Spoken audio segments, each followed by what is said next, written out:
Well, hello, creatives, community, and kind folks. Welcome to RPG with DBJ. I am your host, DBJ, and today we are going to talk about the movie Gamer and what we can take from it for our tabletop role playing experiences in science fiction, or take from the science fiction components for tabletop gaming, uh, whichever direction. Yeah. Hey guys, what's going on? Taste. What's up? What's up? What's up? Glad to have all of you back. We're basically, well, I decided to do a series where we take various movies or television shows, and sometimes the execution isn't the best, but the concepts in them are amazing. And actually, that's a good thing, especially if the movie or television show wasn't heavily watched or no one really remembers it, because then that's mind fuel for us to take from it. And yeah, yeah, I'm glad you said something. Like, has anybody actually seen this movie? Not many people have. It is an early Gerard Butler movie. Maybe I should pull up the page so we can actually stay on the same page. All right, so the general concept of this movie, because I'm going to have to narrow it down a little bit from the Wikipedia page. But here we go. In 2034, and let me just say this: it's funny sometimes when we scientific, like futurists, come up with ideas, because we tend to pick these dates in the future that almost invariably, um, as we creep closer to that age or that date, we scratch our heads like, did we really think this was going to be possible by that time? So I think sometimes we reach too far in the future or not enough. So anyway, in this one, it's 2034. A computer programmer, Ken Castle, invents self-replicating nanites that replace brain tissue and allows humans to control other humans' actions and see through their eyes. Now, the idea of like von Neumann or von Neumann nanotech, which is nanotech that can self-replicate, that is a technology unto itself that we could take from. But the more direct part used in this series, in the progress of this movie, is that there's a high-tech method that allows an outsider to control the actions and see through the eyes of another person. In other words, like Dollhouse, and Avatar, and some of the other mind goes into someone else's body kind of thing. It works this way. The only horrible thing is that the individual, I'm going to call a writer, the individual being ridden, their subconscious is not subsided. They get to see everything that happens to their body when someone else controls it. And it's pretty, just right now, I know in your minds the darkest, most deviant thoughts are happening. And yes, they kind of portray some of those things happening in the movie, especially when our main character, our protagonist, his wife ends up volunteering for this thing. So anyway, the first application of Castle's Nanex technology, which I think is a cool name. Nanex technology is a virtual community life simulation game called Society, which allows gamers to manipulate live actors as their avatars. Society becomes a worldwide sensation, making Castle the richest man in the world. He then creates Slayers, a third-person shooter where the characters are death row prisoners using real weapons in specially created arenas. Unlike Society actors, Slayers participants are not paid. Instead, they volunteer, and any Slayer who survives 30 matches will earn his freedom. John Kable Tillman, that's our main character, is everyone's favorite, having survived a record 27 matches. He is exclusively controlled by Simon, a 17-year-old superstar gamer from a wealthy family.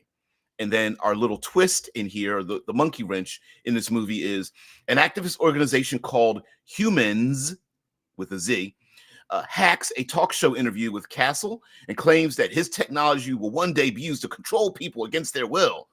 The Humans also disrupt society play, but Castle sees both these actions as trivial. However, Castle feels threatened by Cable's winning streak and introduces a new inmate into Slayers, known as Hackman, specifically to kill Cable.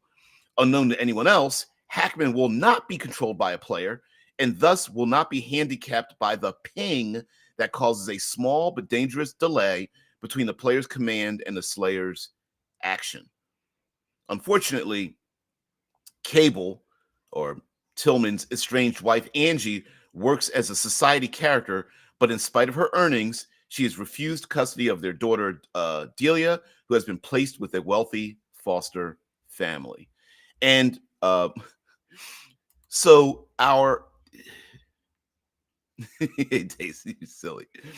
Yeah, Shitlord says, you want to talk about a shitty movie with a good setup? How about Cyborg? You know, there's Cyborg, and there's another one called Soldier, with nearly the same identical setup. And yeah, yeah.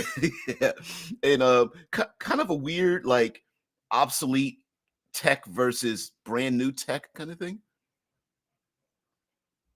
Oh, I haven't slept much either. Yeah. Drew says, I am also here, but mostly in spirit, have not slept much. Had been active in the night on Heath's Dune discussion. Also, I've watched Gamer. I was over at Heath's discussion in the background. I was doing some editing and things like that. Yeah, and doing some writing for Cool Name Goes Here. Okay, so the big takeaways that we can take from Gamer, the movie, is this idea of Slayer and society. So these live action games are supposedly made up of volunteers.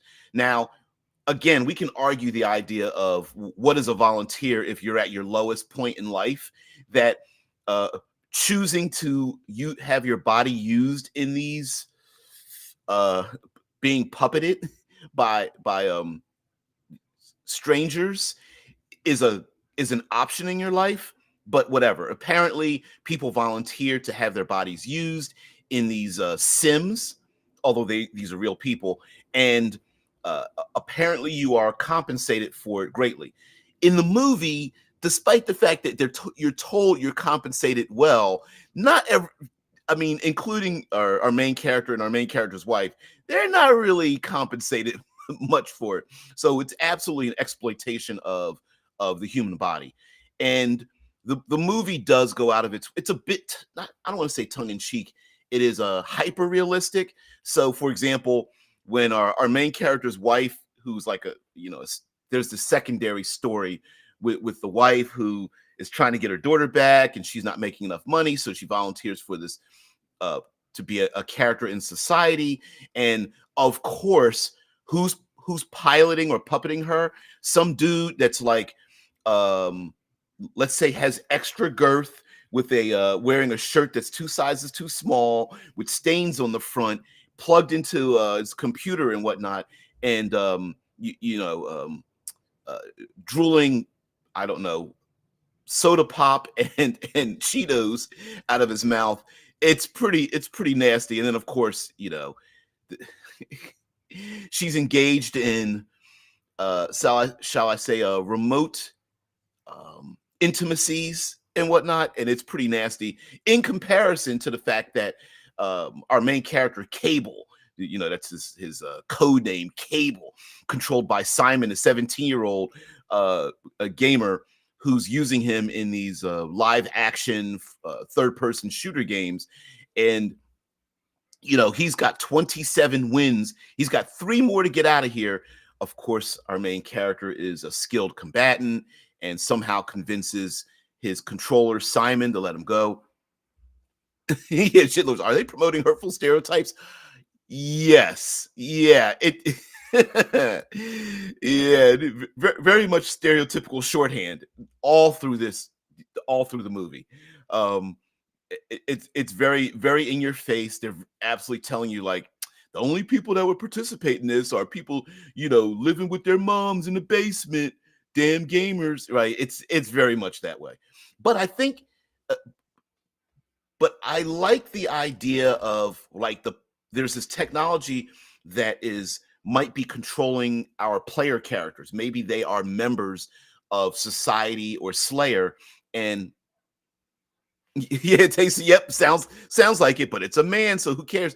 Yeah, we are going through that phase of societal change absolutely shifting to extremes, right? Yeah, yeah. Yeah, we are seeing that.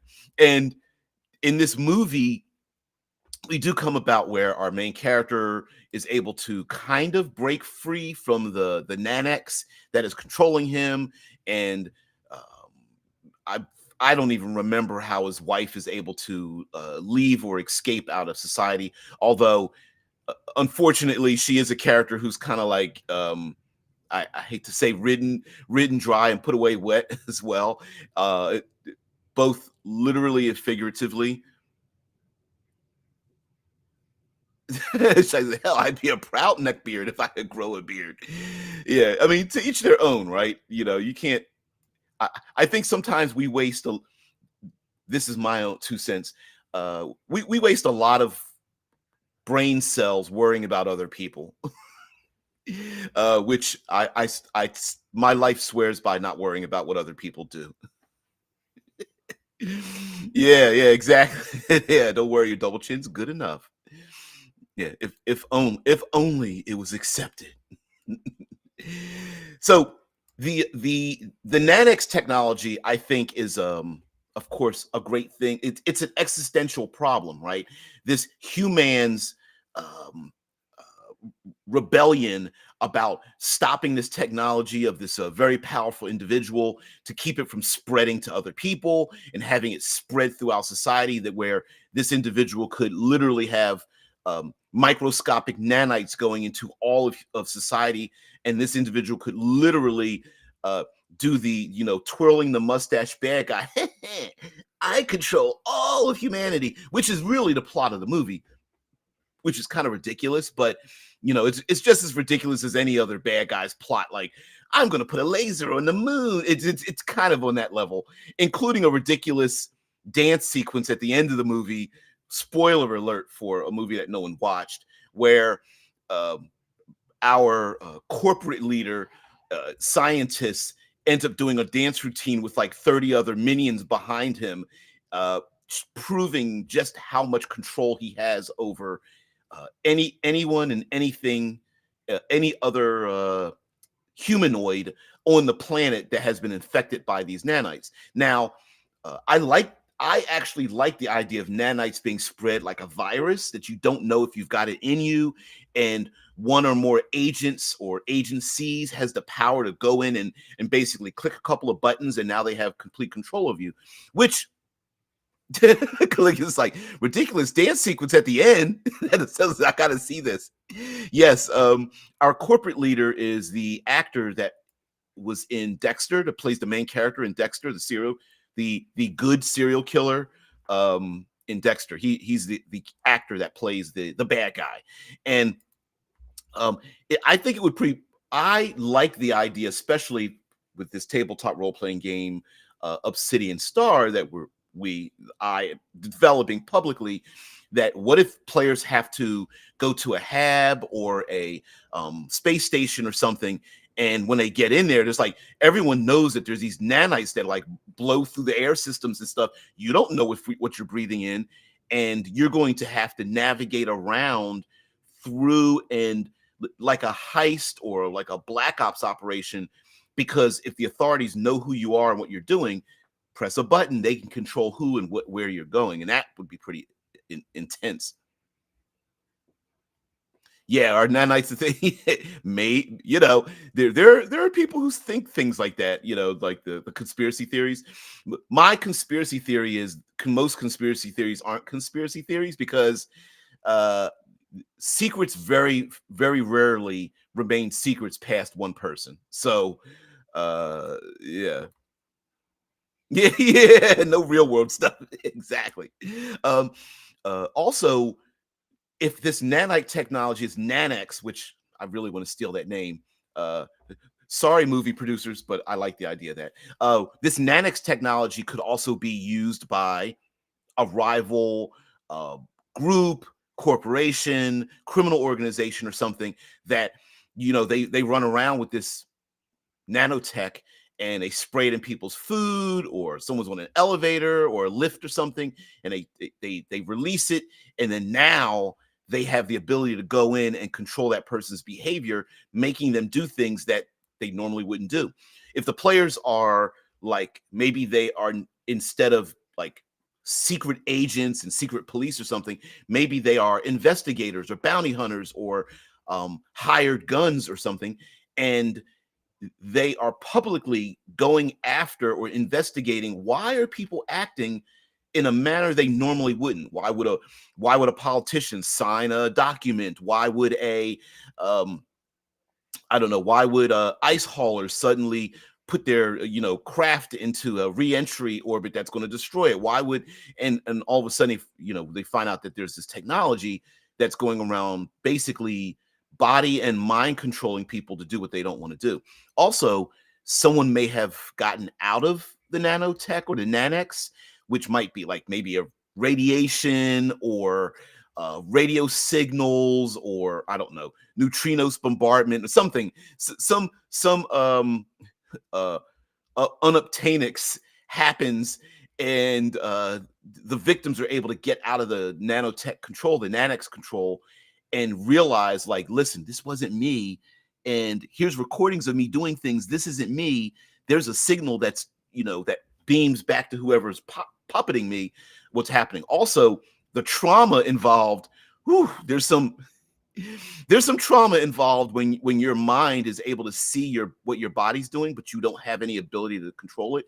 There's some trauma in that, and in real life, there are people who have sleep. I think it's waking paralysis, or is it sleep paralysis? Something where you're an individual tries to wake up, but their body won't respond.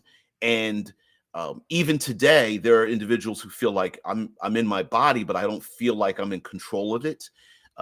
Not really body dysmorphia. It's probably described as something else that I'm uncertain of. Some kind of DDM psychological description or something in medical journals, which I don't have access to, but I'm sure there are people who suffer from that. Yeah. It's like, this isn't me. Sounds like some AI deep fake issues we're dealing with right now. Yeah. Even with the ability to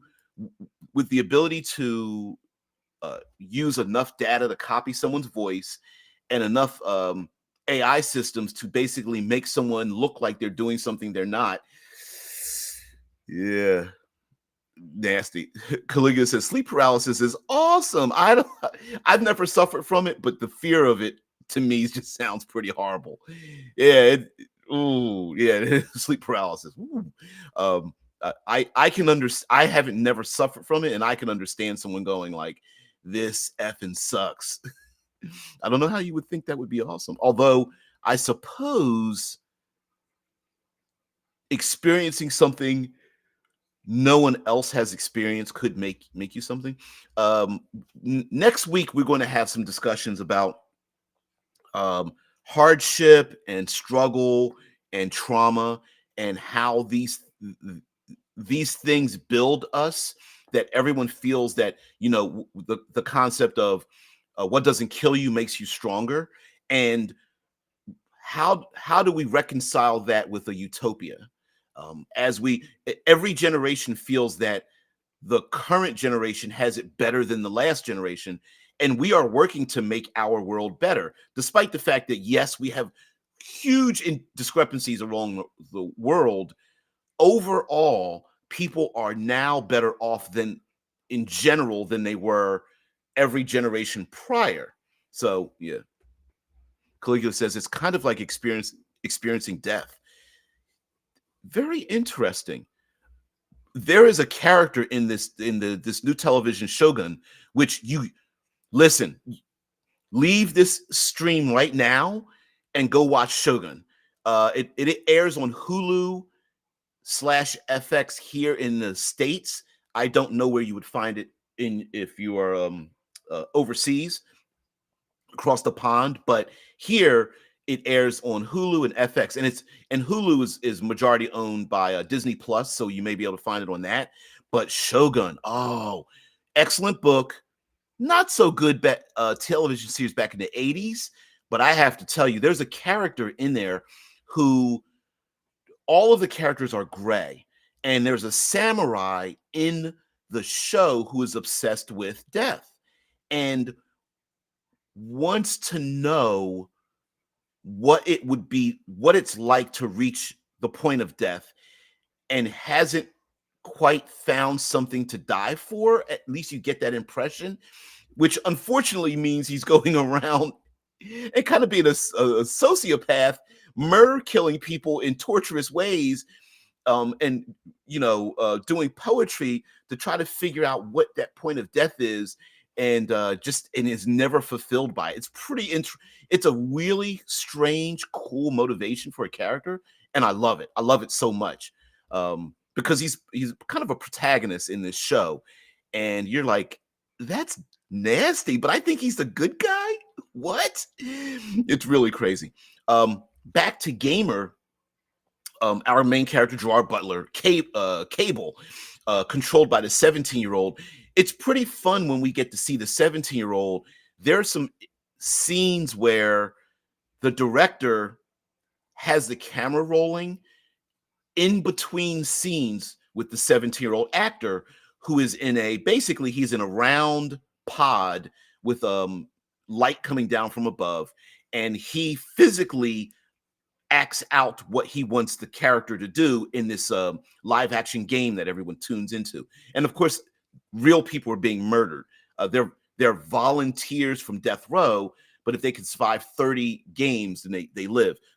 30 is pretty damn high when you have real world weapons, weaponry and stuff. But anyway, there's some pretty interesting scenes that the director caught when the kid is getting ready, and he captured unscripted moments by the 17-year-old getting ready to play this video game. But what he was doing, he was getting ready to get into character, and he does some pretty fun, ridiculous things. It's really cool. You're like, oh, that's kind of cool, because he's like shaking his hands, he's like getting his body ready and moving his head, like, all right, like kind of exercising, because he has to be physical to match them, so that the character Kable matches his movements, but it's really Gerard Butler doing it. And Gerard Butler is the whole time going like, move to the left. And like he's trying to mentally like tell this kid, like, move me to the left. Oh my God, pick up the grenades. No, the other grenade.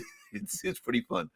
The idea that we have special places for Society and Slayer to take place in the first place is like, where are these happening in warehouses, or are these giant empty cities that we're just using as playgrounds for these so-called volunteer human beings that we're using as playthings?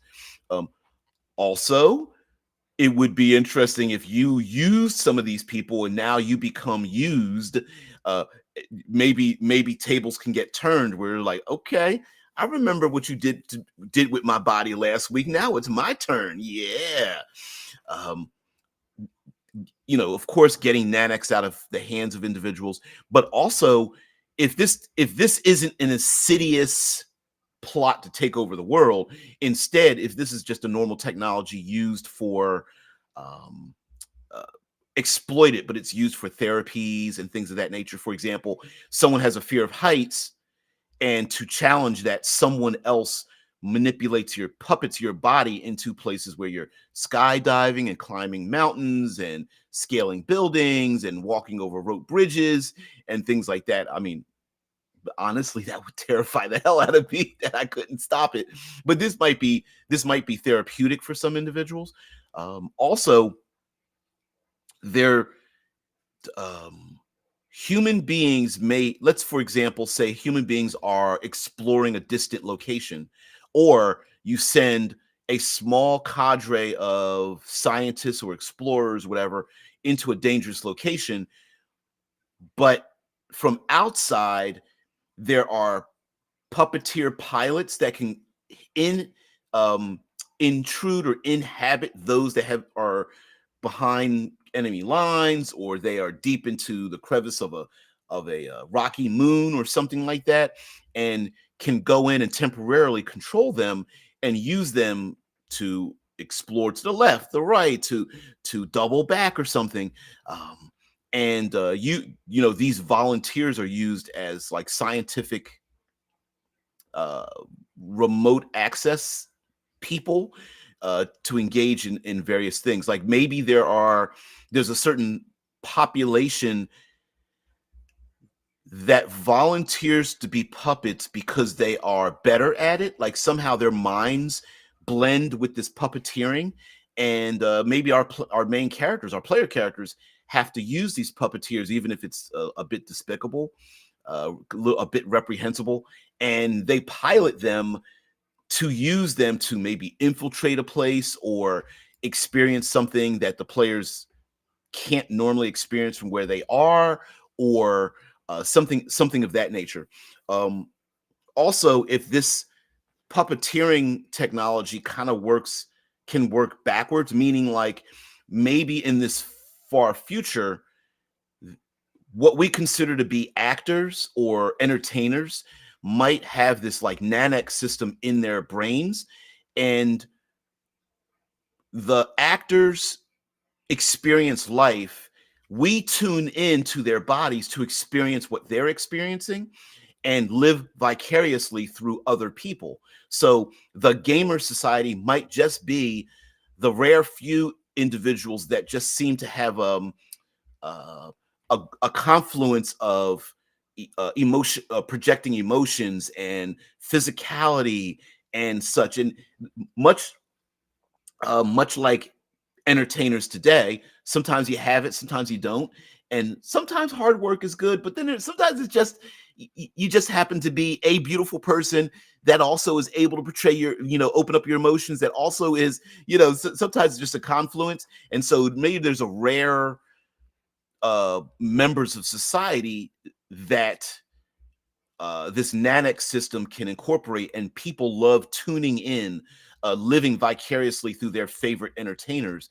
And maybe these favorite entertainers are a bit, you know, they do the dirty sometimes, or maybe they just do simple things like skydiving and mountain climbing and scuba diving and reentry surfing and things like that, or maybe even more dangerous adventures based on their popularity or the desire to become more uh to become more famous. And the more people that log in to their broadcasts, the greater their experiences are. And you know, many women could beam into a guy, guys could beam into women. Gender has nothing to do with it. You just pick your favorite person, and that may be a thing that people do in this world, both broad both broadcasting their experiences and both experiencing those experiences there. Yeah, vicariously living through people who are actually cool.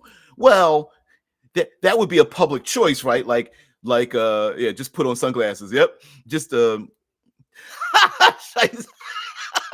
like, he said reentry. Dirty. Well, first you have to have entry, and then you have to exit to have reentry. So there's a lot of that too. So yeah, people. Um, well, if we understand who's cool or not, then we have to have tastemakers who decide who's cool or not, right?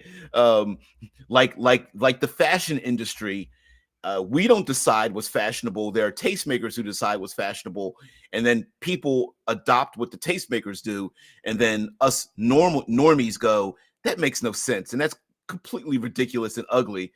But yeah, it's a thing, right? So, so this, lastly, I would say that, kind of lastly, that the movie Gamer is a bit ridiculous, but The murder killing is pretty fun when you take a look at the movie and how it's filmed and stuff. Such there's a lot of like first person filming as if you're looking through the eyes of Gerard Butler, our main character, or looking through the eyes of the 17-year-old who's looking through the eyes of Cable, Simon looking through the eyes of Cable, um, and how he's able to navigate his way out of being uh, captured.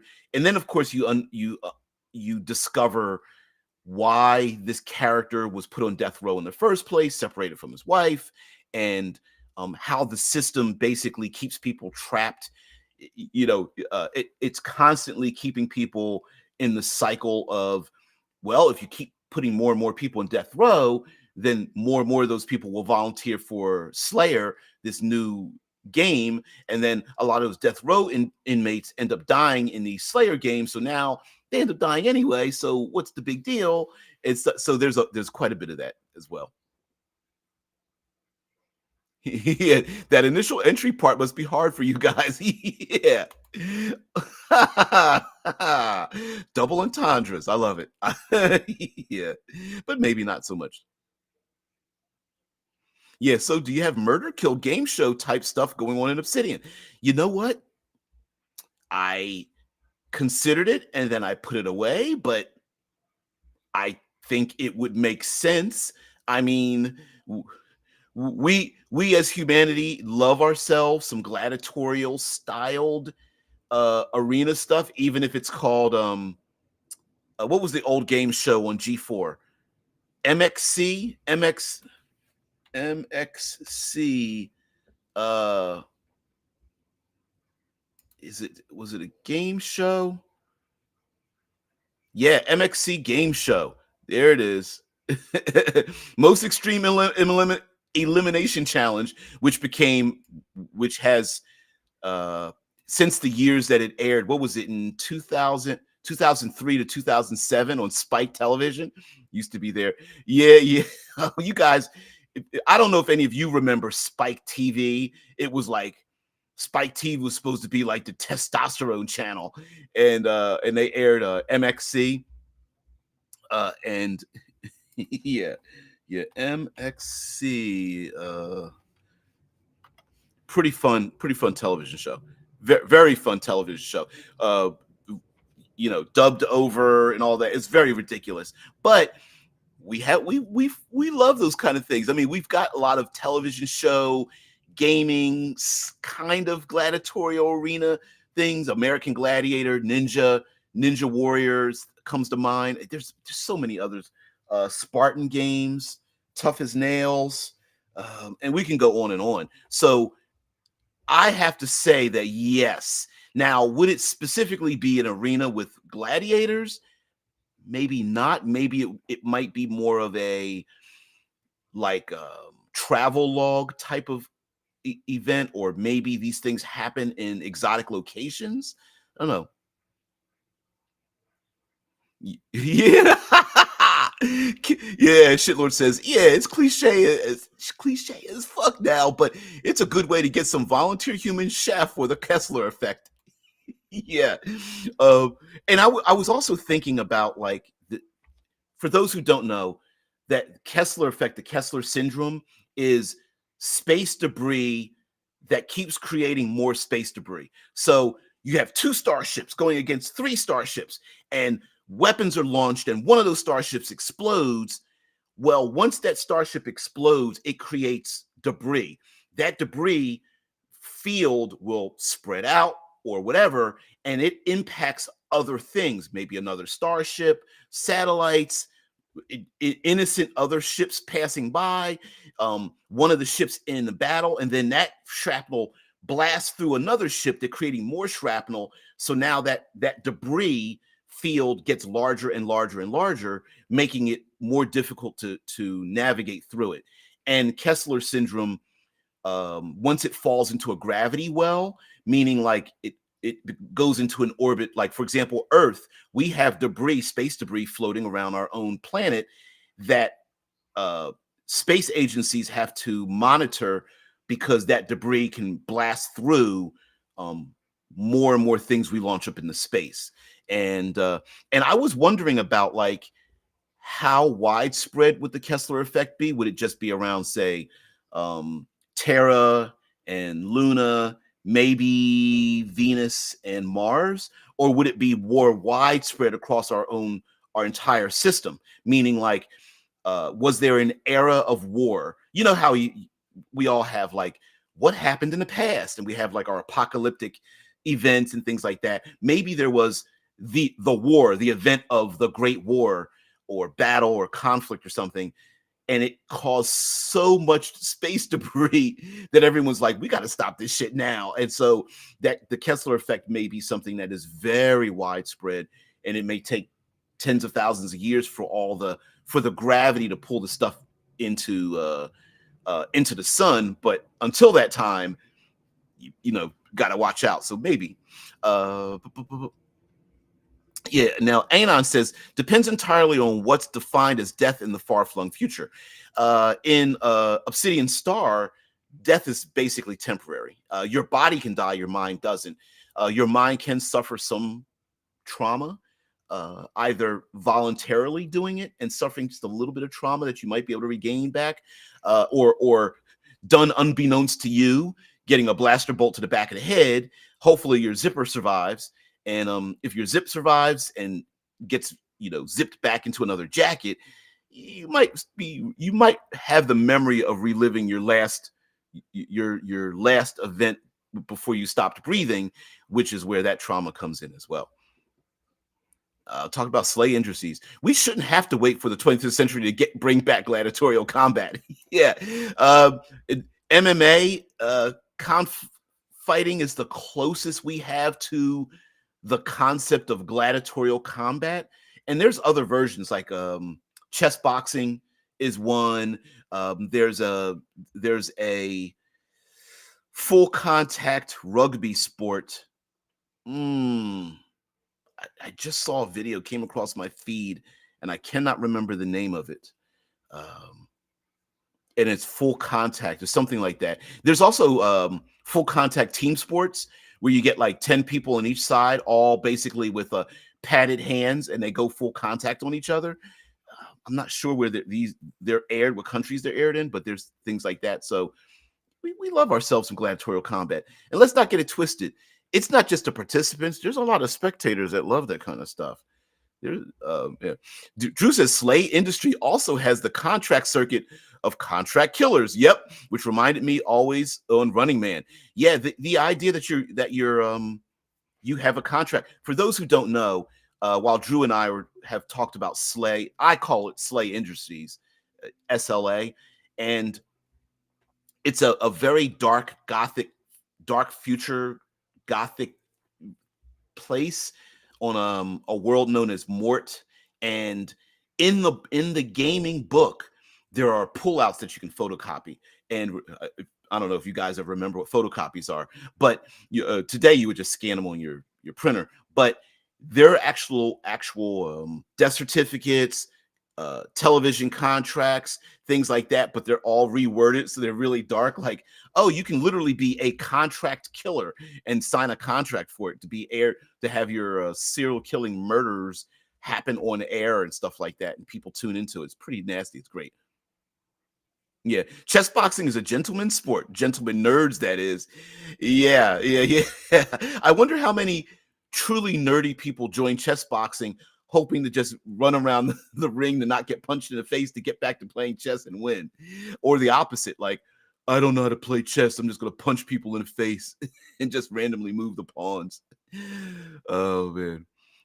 Um, Aderlin says, as for the Kessler thing, most planets end up forming rings as opposed to it all floating around randomly. You are absolutely correct. I just wonder. I guess I was wondering, like, if you had a random war battle in a random location in our solar system, how long would it take the debris to fall into a gravity orbit, right? Like, because it will at some point, but how long would it take? Like would it fall if you were out towards in between, let's say, Saturn and Jupiter? Would it, I mean, I'm sure this has to do with timing, but would it fall into the belt that the orbit of Jupiter and then eventually form around Jupiter, which is why Jupiter and Saturn and actually the other ice giants have rings around them, because Earth technically has a ring around it too. The just because you can't see the ring doesn't mean there isn't a ring. It's just that, will it be pulled, like, will it go into its orbit and then get pulled, say, into Jupiter's gravity, or will it just become this swirling mass of dangerous debris? Probably a bit of all of that, I think, but yeah. Yeah, Drew says, yes, I think the book says it is pronounced sleigh. Yeah, my book is dog-eared and it's falling apart at the seams. I have to go get that book at some point. Maybe I might get up from here and do a live from the live stream and actually show it off. Maybe not. Yeah, photocopiers. That's something you sit on. Yes. Hopefully you will have wiped before you did such sitting, but I don't know why that was a thing. We human beings are pretty damn dirty. So all right. Oh man. You Sorry, you got me thinking of photocopies in the 80s and everything. So gamer, let's go back to gamer. High technology, far future, and gaming itself. Now, if we go away from, if we move away from gladiatorial combat, my voice is starting to get dry. If we move away from gladiatorial combat, there is still the idea of entertainment, and like I was thinking about players possibly choosing to be some kind of entertainer, meaning like maybe they are explorers to distant rocky bodies, or they are I don't know. They live interesting lives on purpose so that others get entertainment from their interesting lives. Meaning, like they aren't just actors; they are engaged in world modifying, world altering activities. Like, no, I'm not really a black ops person, but I sure portray one in real life, and other people get to be in it. Journalism would have this effect if people could see through a journalist's eyes and ears and see and experience what that person is experiencing when they uncover dark secrets or infiltrate different places. I'm sure there would be even if there's a dark web version of it, I'm sure there would be people who would love to see other people committing crimes, even if those crimes are for good reasons, and then exploiting that. Also, I'm going to have to blame you guys that I think I'm going to embrace the whole idea of of fashion and making materials as the backdrop for what the internet is. So tapestries, weaving, tailors, looms, zippers, jackets, buttons,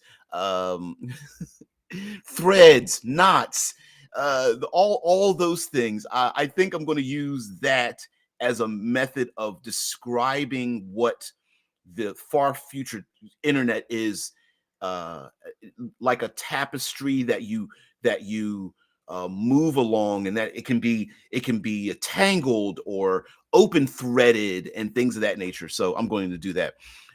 Lastly, as even though I said lastly before about gamer, is gamer takes the idea of using like a fringe technology, that it's a technology.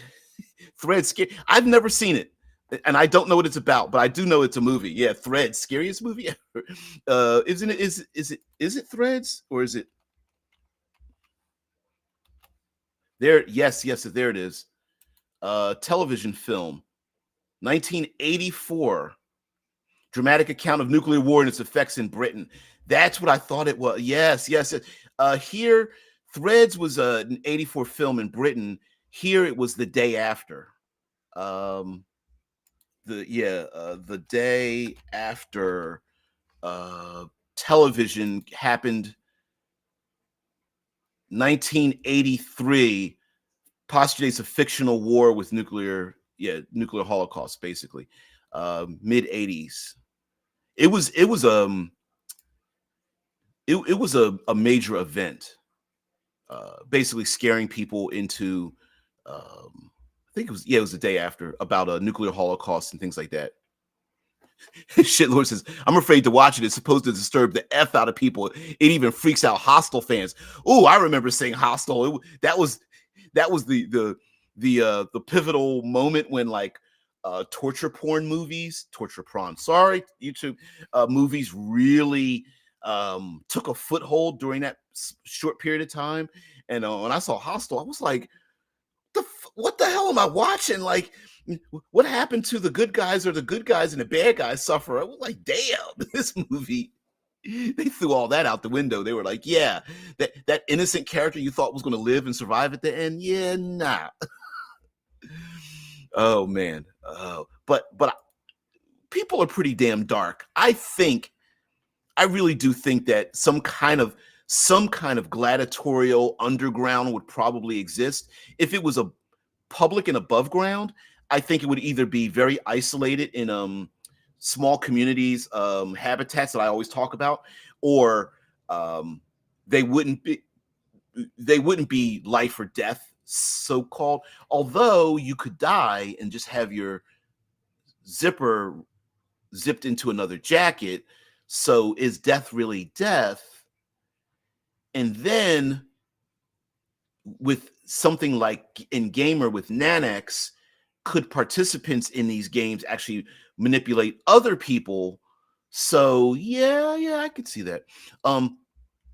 Lastly, before we get out of here, uh, there is a really fun aspect of the movie in Dune 2 that I really enjoyed, and found out that the Harkonnen planet, I don't remember the name of it, that's filmed in black and white, that's in the trailer if you haven't seen the movie, was filmed with infrared camera lensing to get the black and white effect. And there's something really cool. Side note, the Harkonnen planet has a black sun. Now, yeah, getting out of here pretty soon. I actually, what you guys don't know is I have a toothache, and I hate to talk about myself. So I have a toothache because, well, I have a toothache. Tooth probably has to get pulled. The problem is I have a periodontal infection, so I'm taking antibiotics for it, and I'm also diabetic, which means that my statistics, my stats, my blood sugars, my hemoglobin, all that kind of stuff has to be leveled out before they can do anything, for fear of taking the tooth out and having it get infected. So as we speak right now, I'm heavily medicated. I've actually been medicated for like 2 weeks now, trying to get this tooth out, but I have to make sure my levels come down. So I'm trying to be, I'm being healthy, drinking healthy things, eating fruits and veggies and things like that to get this damn tooth out. So yeah. The mouth hurts quite a bit. Monday, I'll let you guys know Friday, but the last show on Friday, but Monday I won't be able to partake because I have to be at my periodontist at 7:30 in the morning, which means I won't be able to air. Yeah, and I was like, been there. Yeah, dude. Like, what is it about? What is it about the smallest parts of our body suffering harm that disrupts our lives the most? It's so weird, like paper cuts and cuticle injuries and toothaches and, like, I don't know. It's so weird how it's good because it keeps us alive, but yeah. Yes, yeah, sorry to hear that. I hope you get nitrous.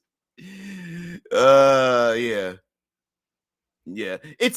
Well, they didn't pull the one place I went to here, Ohio State University, they wouldn't pull it for insurance reasons. They were afraid that if I suffered some kind of side effect, yeah, no lunch break on Monday. Yeah, sorry. Although maybe I could air something Saturday to make up for it. Maybe, I'll consider it, but yeah, something like that. So guys, uh, let me circle back to fringe technology. So the idea of having a fringe technology is, of course, the idea that you have a technology where the training wheels get removed one at a time, the safety features, and so if you're not afraid, if you are trying to decide, is this technically a fringe technology or not? One way to do it is to just make it limited to its arena. So it's available only in a small place in a limited quantity, being abused by a limited faction or group of people or one individual. The other thing, French technology sounds not French, fringe, which I actually thought about talking about the television show Fringe too. But with a fringe bleeding edge technology, maybe that's better to say bleeding edge. Players may be familiar with the technology, but not familiar with it being exploited in that manner. And that's where we come up with where we can come head to head with, hey, this technology is good, except that asshole over there, it keeps abusing it. This is why we try to put limitations on technology. But we are big fans of French technology in Caligula's palace. It, it, I don't know if you're talking technology, but I do think you're talking about some kind of hardware or software, depending on what types of tools you're using. Oh man, boom. You guys are already dirty with your avatar names. We don't need to go too far. Shai says, bleeding edge, is that even further ahead than cutting edge? I hadn't thought about that. What is beyond bleeding edge? Let's see. We've got cutting edge and edge. What is beyond that? Not sure. Oh, no. What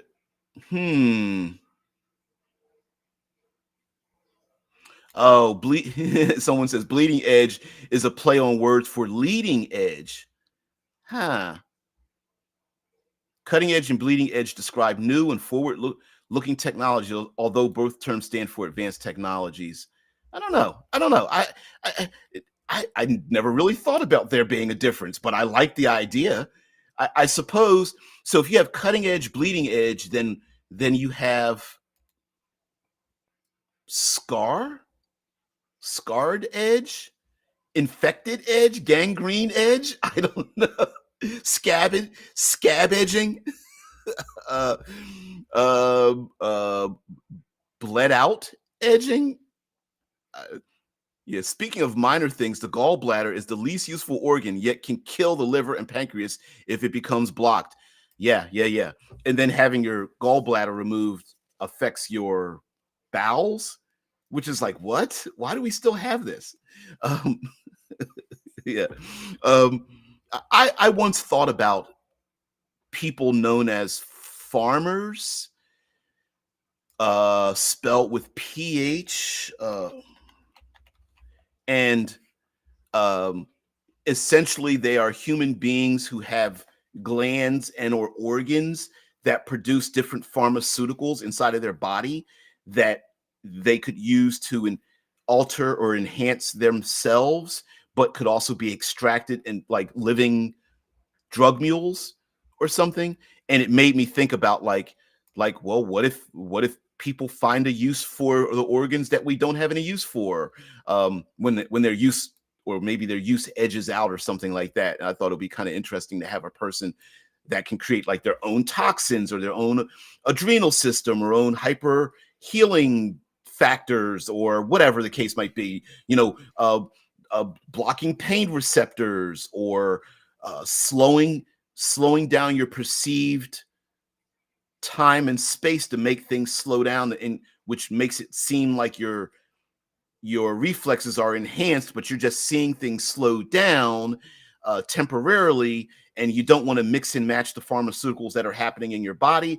Otherwise, you get, what is it, potion miscability and fantasy and fantasy Dungeons and Dragons D20 if you mix two potions. Yeah, Anon says Cronenberg's Crimes of the Future deals with that. I think I'm gonna steal it. I think I'm going to add that. Yes, I think I will. I think I will. Too late. It's already done. Uh, you guys made me think of it. So guys, thank you very much for being part of the show. Didn't talk too much about Gamer the movie. Do you have to see it while you're doing laundry or something? Cleaning up around the house, I would suggest you watching it then. It's pretty good, and um it's an out there kind of movie. It's beginning of Gerard Butler's action phase before he kind of in and around the 300 era. Um, but yes, using this technology to also the fun part, the deviant part of the movie is our main character's wife being uh, living in capital S society, basically the Sims as a real life Sims, which would be pretty interesting. Although I do wonder if could we get so far in the future that we don't remember what life is like in the past, and so we can engage in, like, I guess you could call them lifestyle parks, where people live in these lifestyle parks, and we can inhabit the people living in the lifestyle parks to live the lifestyle of people who used to live in the past. Like, this is the 1980s, and it's 22:45 or something, and they're like, I want to go back to the 80s, and there's people who live in these like 1980s parks, and you can go in there and see what life would be like. I think it would be pretty interesting for military purposes, to reenact like what life would be like in the Civil War, and World War One, and Korean War, and War of 1812 here in the States, and those kind of things, naval combat and aerial combat. But it's actually real. You're just participating in it. I don't know. That'd be kind of cool. I guess it depends on how widespread culturally and um, technologically the idea is of the zipper jacket technology. Like, is it could there be one hab where being zipped into a jacket is just no big thing? It's another day at work. You just go, oh, I guess I'm going to go to the work chamber, or maybe go to the back room closet of my house, lay down in my pod, and just get my body downloaded into a spider crab machine that's going to repair the hull on starships, because that's what I do all day. Or culturally, could there be habitats where your body has Drew just made a comment, so your body has a soul, and transferring your mind from one place to another is blasphemous of some sort. Because we sometimes forget that culturally we limit ourselves sometimes with technology, not just because like, culturally, texting is more common than calling someone on the phone, even though every phone can make a phone call, right? So I'm looked at as an old person. Drew says, I think people would have misconceptions about the past, just like most people have no idea how medieval times have been. Now, okay, so you could take that two ways, right, Drew? Like, one could be, it's a theme park. It has no relationship to the real way it was in the past. It's a theme park that is it's our misconception of what it used to be like. Or it could be what it really was like. The people who live in these parks, say medieval times, are living true medieval lives, and it is a scientific exploration of, oh, I didn't know this is what life was like. Let me experience what it was really like in this um, artificially created hab of people living like this, which would make you wonder, are there people who would volunteer to live that way?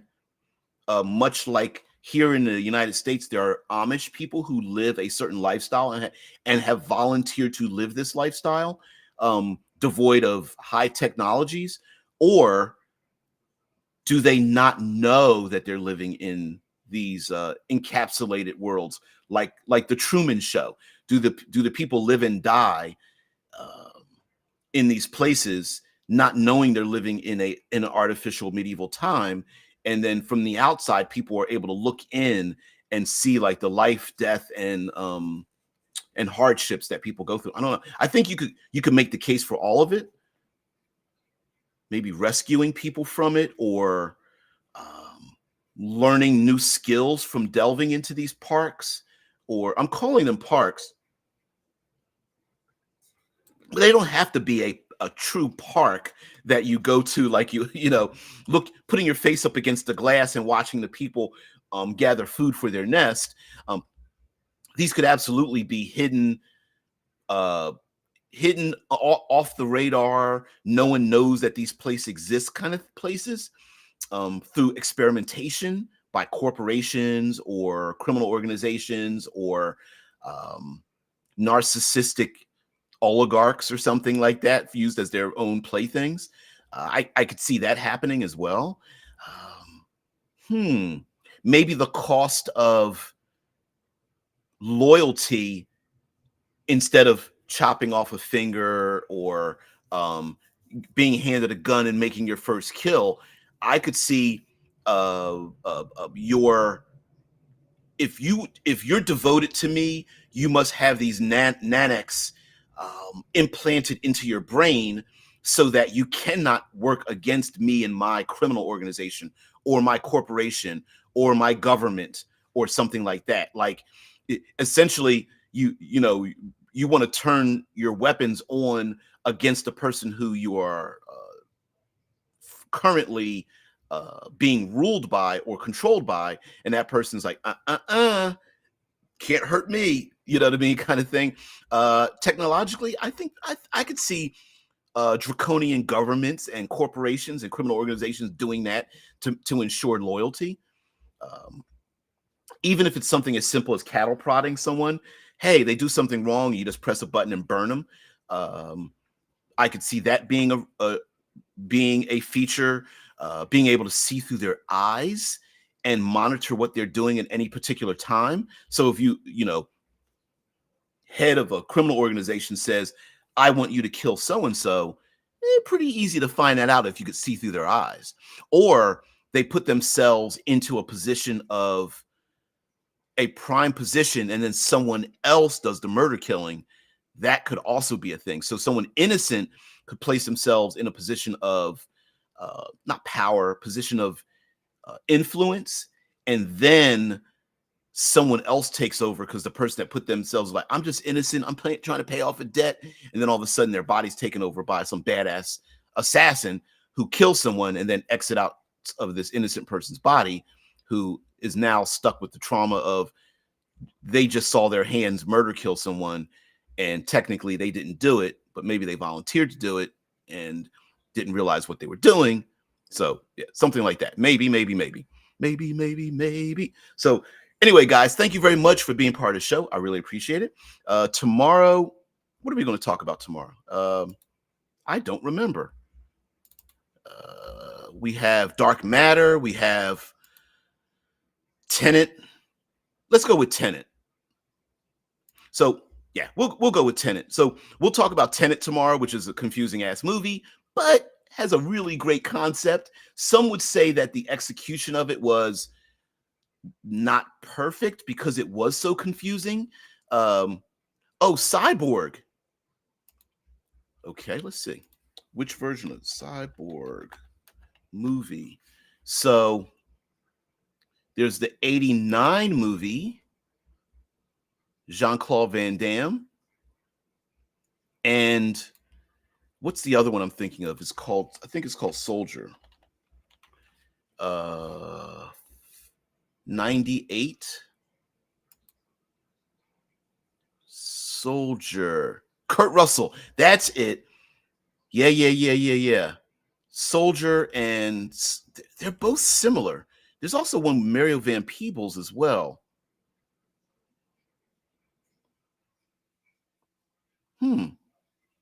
You know what? Let's do Cyborg. I wonder if there's any good image.